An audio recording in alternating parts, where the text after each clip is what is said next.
आज का हमारा टॉपिक है ओबेसिटी इज साइलेंट किलर। मोटापा जो हमें साइलेंटली मार देता है। What is it? मोटापा क्या होता है? ओबेसिटी क्या होती है? Obesity is considered as extremely overweight. बहुत ज्यादा ओवरवेट होना उसे ओबेसिटी कहते हैं। Obesity is defined as abnormal और excessive fat accumulation that presents a risk to health and normal functioning of the body. Obesity abnormal और एक्सेसिव फैट जब हमारी बॉडी में इकट्ठी हो जाती है और हमें हेल्थ और नॉर्मल जो बॉडी की फंक्शनिंग है वो बिगड़ जाती है, उसे कहते हैं ओबेसिटी। क्या इंडिकेशन है? हमारा बॉडी मास इंडेक्स जो है वो बिगड़ जाता है। नॉर्मली 18 से लेकर 25 के बीच में होना चाहिए बॉडी मास इंडेक्स। अगर 25 से ऊपर है और 30 से कम है तो हम ओवरवेट होते हैं। अगर BMI 30 से ऊपर है तो हम ओबीज हैं, हम ओबेसिटी के शिकार हो गए होते हैं। तो इससे क्या क्या प्रॉब्लम्स आती हैं, क्या क्या सिम्टम्स होते हैं ओबेसिटी के? डबल चिन, जहाँ पे फेस पे हमारी फैट जो है वो लटकना शुरू हो जाती है और हमारी चिन जो है वो डबल दिखाई देती है। एक्सेसिव फैट अराउंड वेस्ट, हमारे कमर के इर्द गिर्द फैट जो है वो बहुत ज्यादा बढ़ जाती है। ब्रेथलेसनेस, सांस लेने में हमें परेशानी होती है, सांस फूल जाती है, थोड़ा सा भी चलते हैं, सीढ़ियां चढ़ते हैं तो सांस फूलना शुरू हो जाती है। एक्सेसिव स्वेटिंग, बड़े लोग ऐसे होते हैं जो ओबीज होते हैं, उनको पसीना बहुत आता है। डिफिकल्टी इन स्लीपिंग, स्लीपलेसनेस हो जाती है, स्लीपिंग डिसऑर्डर जिसको कहते हैं। प्रोलॉन्ग्ड फीलिंग ऑफ फैटीग, वो थके थके ही रहते हैं। स्नोरिंग, खर्राटे आना, खुद तो सो लेते हैं लेकिन दूसरों को नहीं सोने देते। Joint and back pain, disc, cervical, कमर में दर्द रहना। Skin problems, inability to perform many functions. Psychological issues like negative self-esteem, depression, shame, social isolation, inability to perform simple physical activities. चलना फिरना उठना ये सारा कुछ मुश्किल हो जाता है। साइकोलॉजिकल प्रॉब्लम भी, और जब हम कहीं समाज में जाते हैं वहां पे भी अपने आप को ऐसे शेम महसूस करते हैं, अकेले अकेले रहना पसंद करते हैं। तो ऐसे सिम्टम्स होते हैं जब हम ओबीज होते हैं, ओबेसिटी के शिकार होते हैं।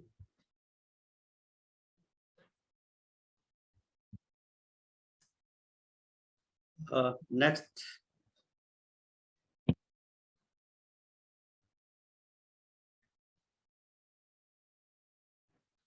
कॉजेज क्या होते हैं? Increased intake of food high in fat and sugars, हमारा खाना पीना जो बिगड़ जाता है जब फैट वाली चीजें और शुगर वाली चीजें हम ज्यादा लेना शुरू कर देते हैं तो ओबेसिटी की तरफ जाते हैं। एक्सेसिव कैलोरी इनटेक, हमें पता नहीं होता कितनी कैलोरी लेनी है कितनी नहीं लेनी है, उससे वेट बढ़ जाता है।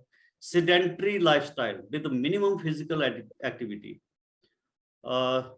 3 तरह के लाइफस्टाइल होते हैं तो हमारा जब हम ओबीज होते हैं तो सेडेंटरी लाइफस्टाइल हो जाता है। इनटेक ऑफ प्रोसेस्ड फूड, डिब्बा बंद सामान जो है पैकिंग वाला वो ज्यादा खाते हैं तो उससे प्रॉब्लम होती है। Wrong eating habits, eating rapidly without chewing, कई बार खाने पीने की हमारी आदतें जो हैं वो भी ओबेसिटी की तरफ लेती हैं। जैसे जल्दी जल्दी खा लेना, लेट हो रहे हैं, खाओ खाओ, चलते चलते खा लेंगे, बस में खा लेंगे, without chewing the food. Insufficient water intake, पानी कम लेना, इसको कहते हैं क्रोनिक डिहाइड्रेशन। मैंने सफर करना है, आमतौर लेडीज में यही प्रॉब्लम होती है कि मैंने सफर में जाना है तो मैं पानी पीऊंगी तो वॉशरूम जाना पड़ेगा, तो इस प्रॉब्लम को कहते हैं क्रोनिक डिहाइड्रेशन, पानी पीते ही नहीं हम। बीसी के सगन को, और इसको ऑर्गेनाइज करवाया हमारे मेंटोर 15 के 2 diamond see food ground with pesticides. Pesticides, insecticides आजकल इतना इस्तेमाल हो रहा है, वो भी हमें ओबेसिटी की तरफ लेता है। इम्प्रॉपर स्लीप साइकिल, पहले भी मैंने बताया, सोने का हमारा टाइम जो है वो निश्चित ना हो, वो भी ले जाता है ओबेसिटी की तरफ।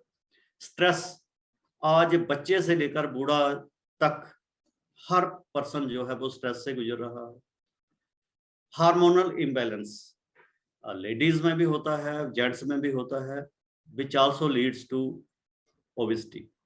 जेनेटिक्स, कई लोगों में जेनेटिक प्रॉब्लम होती है, ओबीज ही होते हैं, माँ बाप मोटे होंगे तो बच्चे भी मोटे होते हैं।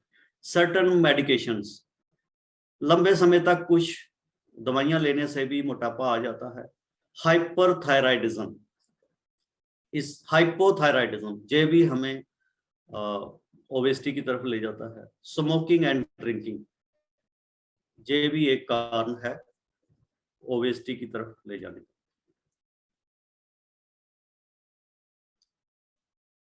अब कॉन्सिक्वेंसेस क्या होते हैं इसके? मोटापा आ तो गया, अपने साथ और क्या क्या लाता है? हार्ट डिजीज, बहुत बार हमने सुना होगा, वो रात को अच्छा भला सोया था और रात को सोए सोए ही गुजर गया।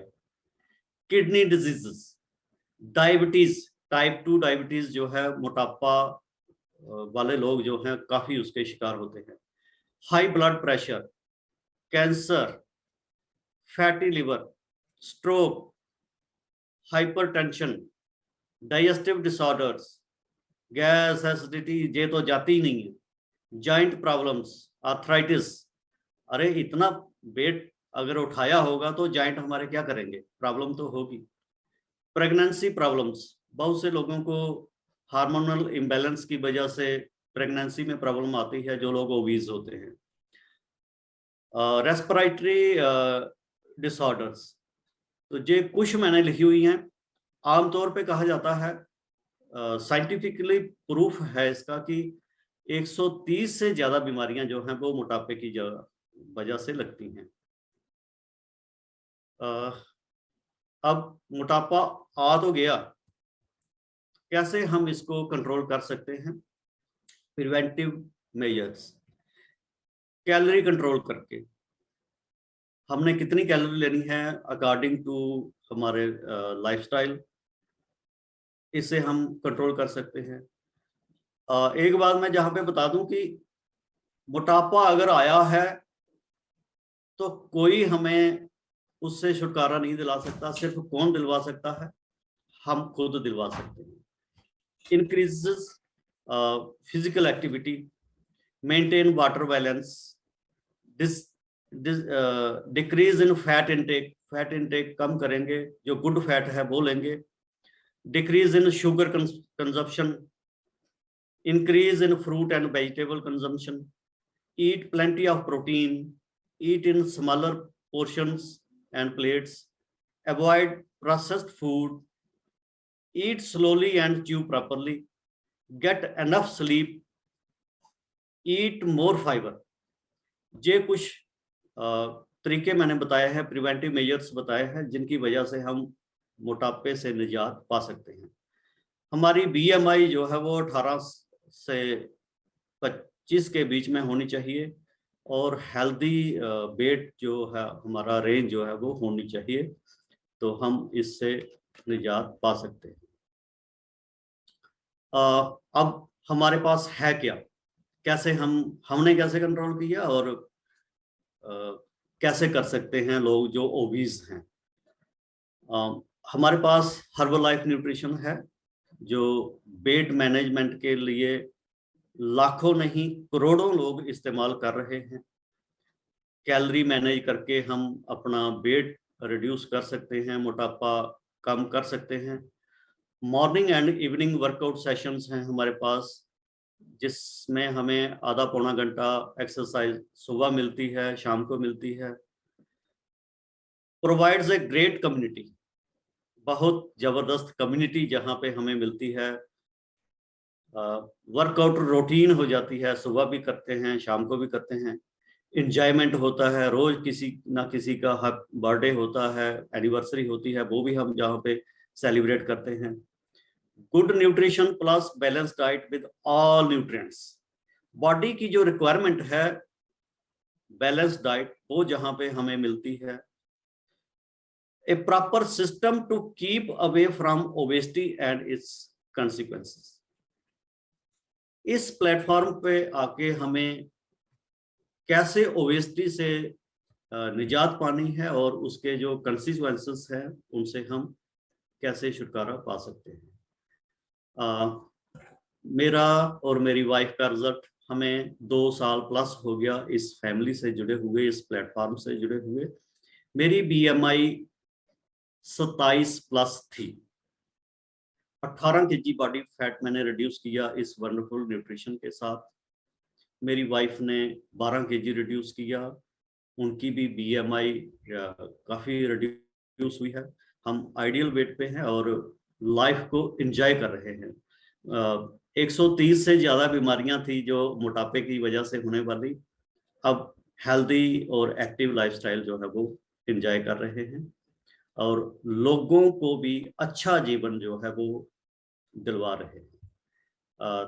थैंक यू करता हूँ अपना स्पॉन्सर कोच जिन्होंने मुझे इंट्रोड्यूस कराया, रमेश जी ने, और सभी कोचेस का जिनकी गाइडेंस की वजह से हमारे best of the best result आए और लोगों के बेस्ट रिजल्ट्स लाने में हम कोशिश कर रहे हैं। थैंक